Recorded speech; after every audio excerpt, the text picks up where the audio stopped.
several reasons why someone might want to further their education after the undergraduate level. Higher level roles in certain industries sometimes require advanced credentials like master's or doctoral degrees. Even if they don't, one of these degrees could improve your earning potential and enhance your qualifications for leadership roles. You could also be pursuing a field that could really benefit from a graduate level education to deepen your expertise. Graduate programs are also run by industry experts who can provide like really valuable connection opportunities for networking in your field and open new doors. So those are some of the reasons why you might want to pursue a graduate level degree. So, just a little bit of information about the potential economic benefit. So, if you're curious about that, here are some statistics from the U.S. Bureau of Labor. Over a 30-year career, those who earn master's degrees will earn an average of $368,000 more than those who don't. And those holding doctoral degrees will earn an average of $978,000 more. So, a little bit of an economic incentive for you there, alongside the other aspects that I mentioned previously. So, a big part about pursuing graduate school is deciding what program is right for you. At UCF, there are four different types of graduate programs that you can pursue, and you can see a bit of a breakdown for each one of these on the screen, but I'll run through it a little bit verbally as well. All of these require at least a bachelor's degree to pursue, but some programs may require a master's degree as well. Some doctoral programs require a master's degree before admission. But I'll get into some specifics now. So, graduate certificate programs are around a couple classes. They allow you to test the waters of grad school or just work on professional development as well. They're great if you're a little bit unsure about grad school or want to strengthen your knowledge in a specific field without the full-time commitment or full-term commitment of a degree-seeking program like a master's or doctoral degree. Master's degrees are usually typically around 30 credit hours post the bachelor's degree, but it can vary. And these may or may not have thesis work required, depending on if you're wanting to go into research. Some do, some don't. These usually take around 2 years to complete full time, which is 9 credit hours at the graduate level is full-time enrollment. But completion time can, of course, vary depending on the program and if you do part-time or full-time enrollment. Now, specialist programs are specifically only for education. So they're like EDS degrees, right? They're called their postmaster's program. So, like I mentioned, this is one of the programs where it's after a master's degree, but they provide more specialized training in areas like school psychology or school leadership. And again, those are only in the education field, and there are only a few of them. So they're not as common as a regular master's degree, but they're still a good fit for some people. Now, for doctoral degrees, these vary widely in their credit hour requirement just because it differs so much from field to field. But they all require a dissertation, which is like a thesis, but much broader scale. You'll basically be writing a book if you do a dissertation, but doctoral degrees are considered terminal degrees because they're the highest level of education on paper that you can get. Some doctoral programs require master's degrees for admission, like the UCF Text and Technology PhD. But a lot of the time, if you wanted to and you're qualified, you can go right from your bachelor's into a doctoral program. I see it happen all the time. Sometimes, though, people come up to me and they're like, hey, I'm not sure if I'm really ready to go right into a doctoral program. I know I can. That master's degree would be a good stepping stone for you to go bachelor's, master's, PhD, just so you can get the lay of the land for grad school, maybe kind of understand research a little bit more if you didn't do undergraduate research. So if you're unsure, you're absolutely okay doing a master's before a PhD. It's a very big jump from bachelor's to PhD. Some people, it suits some people, but other people need that stepping stone. So, now that you know a little bit more about what programs UCF offers and what programs you can expect to see at other schools if you're interested in other schools, how does the admissions process work at UCF specifically? You can expect a $30 application fee for each program you applied to for. You can apply to as many programs as you want, but each require a separate $30 application fee. As a UCF undergraduate student, as soon as you pay the application fee, this triggers us to pull your transcripts for you. So you don't have to submit any transcripts. We'll have them all already. If you attended a previous school like Valencia or Seminole State and you submitted those in support of your undergraduate application, we have those on file. We just waive them for you, but we still expect them to be listed in your academic history. But after you submit your application with all your academic history, personal information, all that good stuff, you can upload any other required supporting materials like your resume, personal statement, and all that good stuff. Letters of recommendation have to come directly from the reference, so those you don't upload yourself. But some programs require standardized testing, like you can see on the screen, the GRE or GMAT, but those must be sent directly from the testing institution, like ETS, directly to UCF. So we don't accept like self-reported copies or PDFs of your score report. But moving on. So, how do you figure out what program you want to pursue and what do they require for their application? Each of our over 200 programs is going to require potentially different application materials. So on the bottom left of the screen, you'll see our application deadlines and requirements website. This is a very key resource for you to use when applying to any graduate program at UCF. You'll be able to peruse a list of our available programs and the requirements for admission all in one place on that website. So I highly recommend you check that out if you're seriously considering applying in the near future. Um, but I put an example on this slide so you can kind of familiarize yourself with what it'll look like. I picked the aerospace engineering PhD because it comes first in the alphabet. So as you can see on the screen, it requires a resume, statement of purpose, and 3 letters of recommendation. And since you're UCF students, like I said before, we take care of the transcript requirement for you. But we strongly recommend, like I said before, that you visit this page before you start your application so you can get a feel of what you're going to need to submit after. So you list your references in the initial application before you submit it, but everything else is uploaded by you afterward.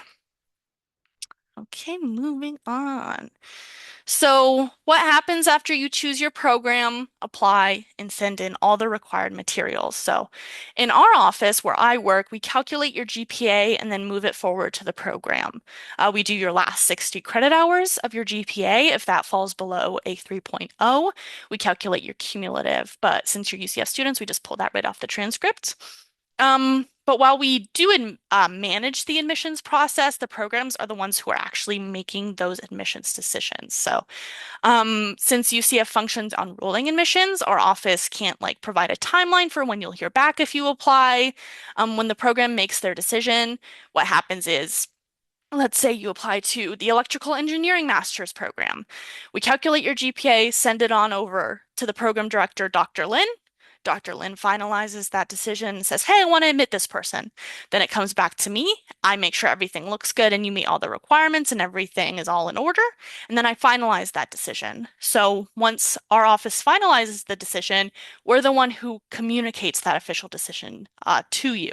So the decision on your application is not final until the communication comes from our office. So you might meet with Dr. Lin and he might say, hey, we're planning on admitting you, but until you hear it from us, it's not official. So that's a little bit about how we coordinate the admissions process with the different programs. We move it forward, they look at all your stuff, which we'll discuss in a little bit, and they make their final decision. But moving on, so how do they review your application? How they review them is they review them holistically, meaning that everything you submit in support of your application is considered.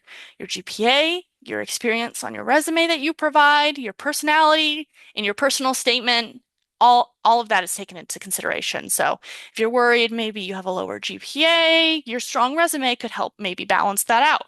They're not going to single in on one thing. They're going to make sure that they review all of the required materials and give you the best shot that they can. So now that you know a little bit about the ins and outs of the graduate admissions process, what should you do to prepare for it? So you want to make sure you're a strong applicant. We very much encourage you to take advantage of the diverse opportunities here at UCF. Reach out to faculty members regarding research opportunities. Join registered student organizations if you haven't already. You're already in AAP, which is great.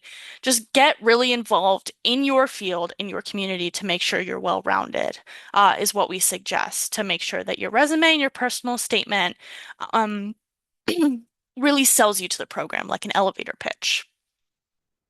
Take a sip of water. So, in a nutshell, let's go over the next steps to joining the graduate community. So first, like I said, check the application deadlines and requirements page. It's your go-to resource to make sure you're on track. Submitting your application itself is quick and easy. It takes less than 10 minutes, and then you have the ability to upload your supporting materials. After that, there's a $30 application fee. Make sure to review your program in the graduate catalog. Make sure you meet all the required materials and criteria. Um, but yeah, basically your resources to kind of help you with maybe your personal statement, things like that.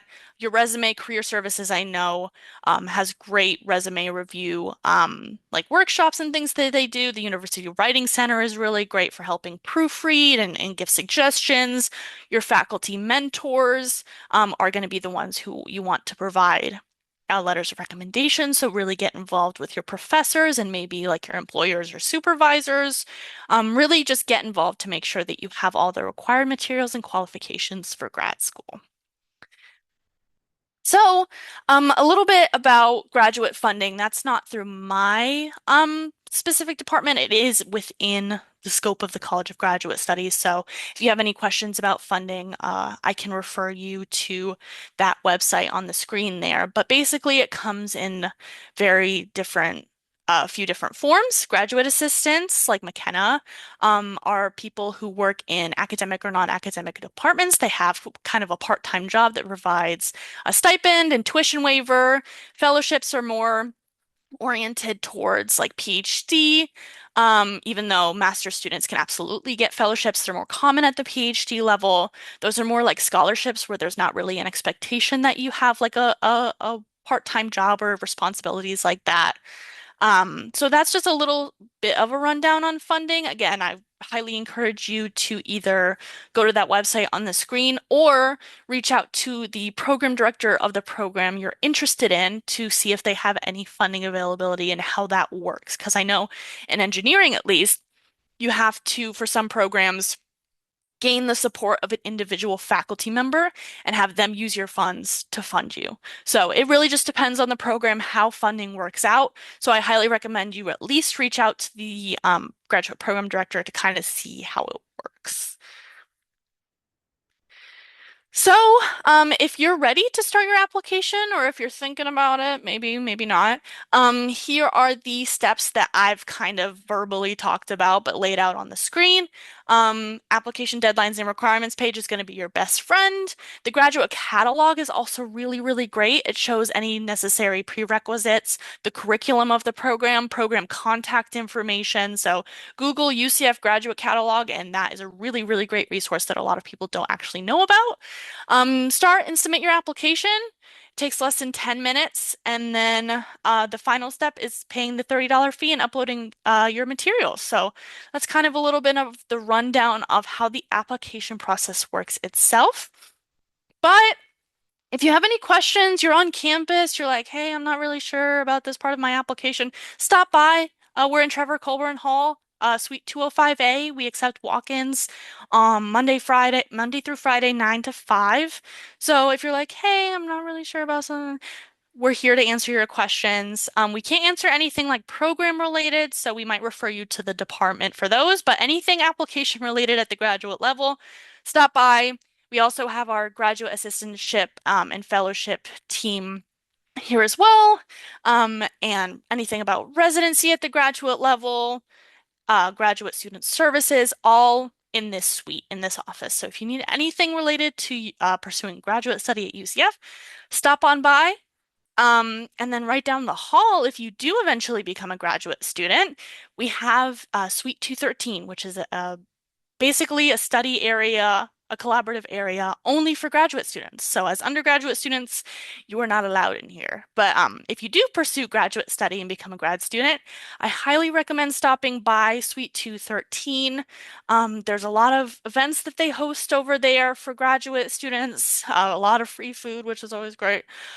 Free printing, discounted poster printing for my researchers out there, thesis and dissertation services, just a lot of great resources for you if you do become a graduate student at UCF. I wanted to mention that. I know we're still in the before applying phase, but just in case, I wanted to mention that. Um, but yeah, here's our contact information. I have our phone number listed on the screen, our email address listed on the screen. I'm going to pop up the Zoom and see if there are any questions in the chat so I can answer those. But if you think of anything after the presentation, please feel free to email us on the screen right there.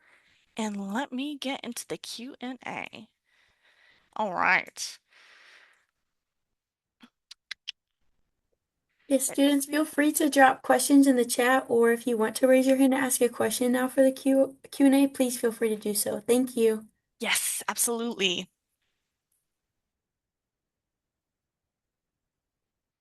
Are references required? That's a great question. So it depends on the program. Some programs, like, for example, the mechanical engineering master's degree, they do not require letters of recommendation. But for the Tech and Technology PhD program, they require all three. Like the max that program can require is three letters of recommendation.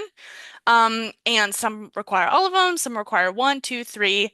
But yeah, for reference, if you want to submit more than three, you can only list three in the application. We can attach any additional letters of recommendation to your application, but there's no guarantee they will review application materials that are supplemental that aren't required. So, I recommend visiting the application deadlines and requirements page to see if they are required.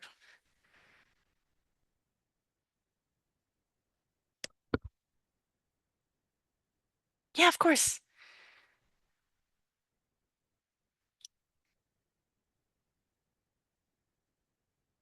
If you want me to go back to other slides too, like you want to take a picture, just let me know and I can go back to any other slide.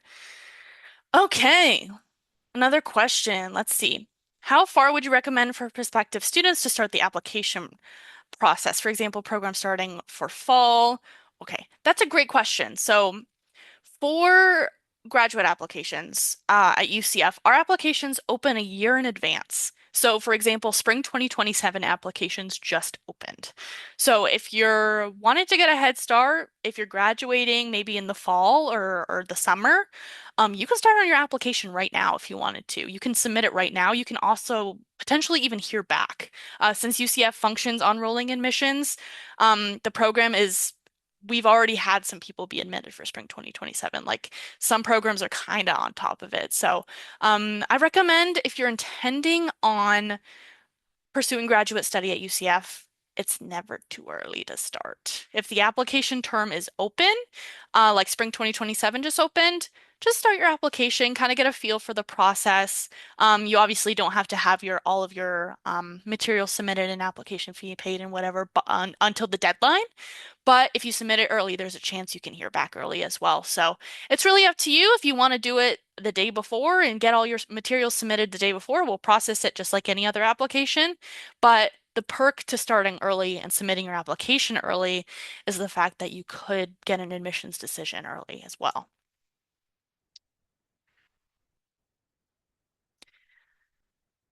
When would be the best time to apply? Yeah, I kind of answered that.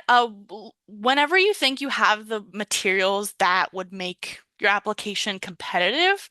So for example, don't start your application if you can't list all the required references or something like that. Like for example, your resume, if you have an internship coming up in the summer and you want to apply for spring 2027, but you want to list that internship and everything that you accomplished, maybe wait until after, just to make sure your application is fully competitive, fully encapsulates everything. And it also, you can submit additional materials after your application is done.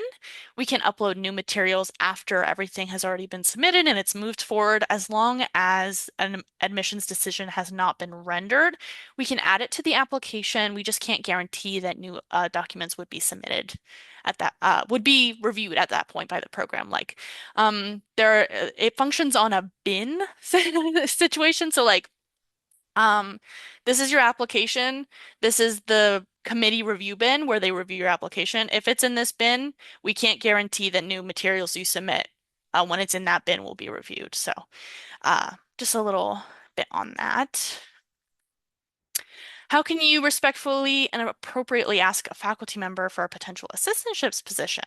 That's a great question. So, basically, respectfully is what is definitely the forefront of that conversation that you want to do. So, um, especially for reaching out to graduate directors. One thing you have to understand is graduate program directors are very busy people. They're often teaching faculty, they're research faculty, they're doing a lot of things, they're juggling a lot of things. So if you reach out directly to, like I said, Dr. Lin, head of electrical engineering, right, you might not receive a response right away. And that's not to discourage you or anything. They're just very, very busy people, but just make sure to keep it respectful.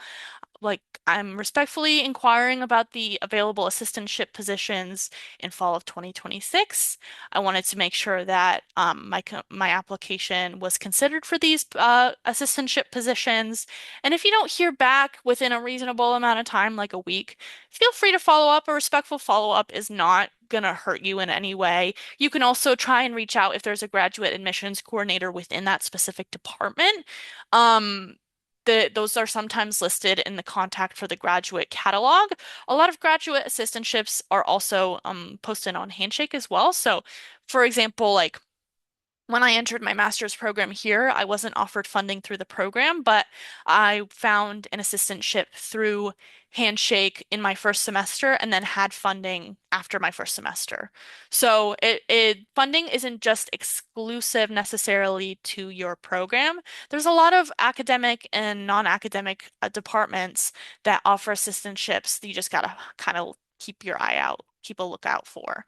A lot of them are posted on Handshake, but it doesn't also hurt if you're interested in working in a specific department to reach out directly to them. Like, hey, I haven't heard back about funding through my program. I was wondering if the student union was looking for any graduate assistants, because I know a lot of graduate assistants do work in the student union, experiential learning, career services, all of them have graduate assistants that do work and receive those benefits. So it's not exclusive to just your program, although obviously it would be great if it came through your program through like a graduate teaching assistantship.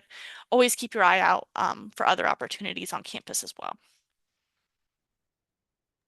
I think we had one more question above the last one. Oh, let me see.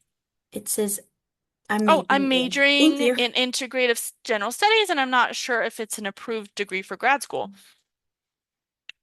If it's a degree at UCF, it's absolutely a degree that's approved for grad school. We have what's called an interdisciplinary studies master's degree, where you kind of design your own program, your own master's degree program. So I know my coworker is actually in it. She took the ethics graduate certificate and the women and gender studies graduate certificate, smushed them together, and that's her master's degree. So in interdisciplinary studies, you can kind of design the program for if there's not a program that fits you, which is really super cool. Dr. Elizabeth Smock is the one who oversees that.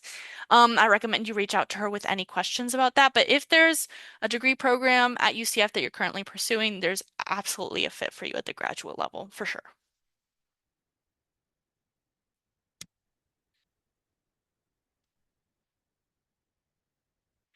Yeah, of course. And any program director contact information is going to be on that application deadlines and requirements page. So, for example, let me go back.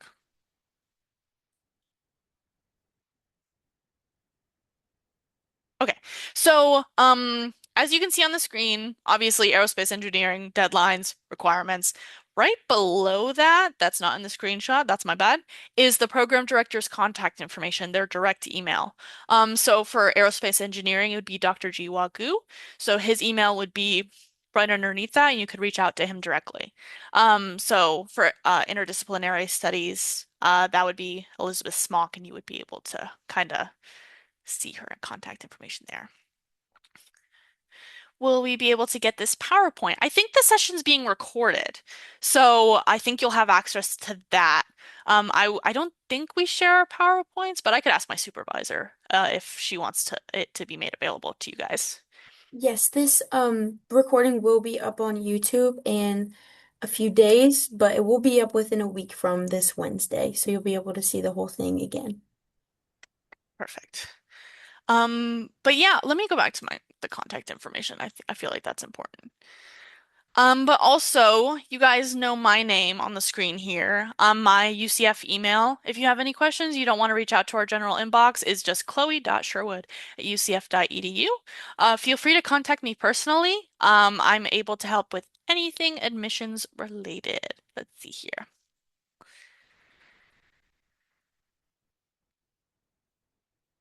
Oh yeah. Okay, perfect. Just making Yes, sure. I will add the YouTube channel is just under academic advancement programs for University of Central Florida. I'll type it out just in case. Um, Perfect.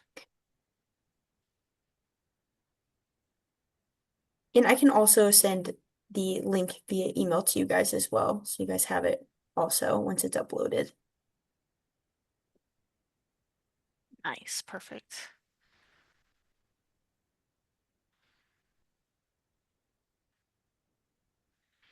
I am a fast talker, so if you want me to go back to any slides, let me know. I can also, if you, as soon as this presentation ends, if you think, oh crap, I should have asked that question, please feel free, gradadmissions@ucf.edu. I'm actually on emails today, so it would be me if you email today. But again, you have my name. You can reach out to me directly. This is also our phone number, option one if you prefer phone calls. We also have someone who monitors our Instagram and responds to DMs. So if you're anti-email, there you go. You got that option too. Yes, we'll wait give it another minute if anyone has Yeah. any more questions. But I did upload the post-event survey. If you guys could please fill that out. And then also I will send the link AAP link tree as well to you guys in the chat if you guys have any questions regarding AAP. But Chloe, thank you so much for coming to present with us. This was an awesome and very informative presentation. I even learned some cool stuff, so. Oh, Hopefully you guys are excited too to check out that grad study space because that's where I will be. But thank heck you so yeah. much. It's an awesome You're very presentation. welcome.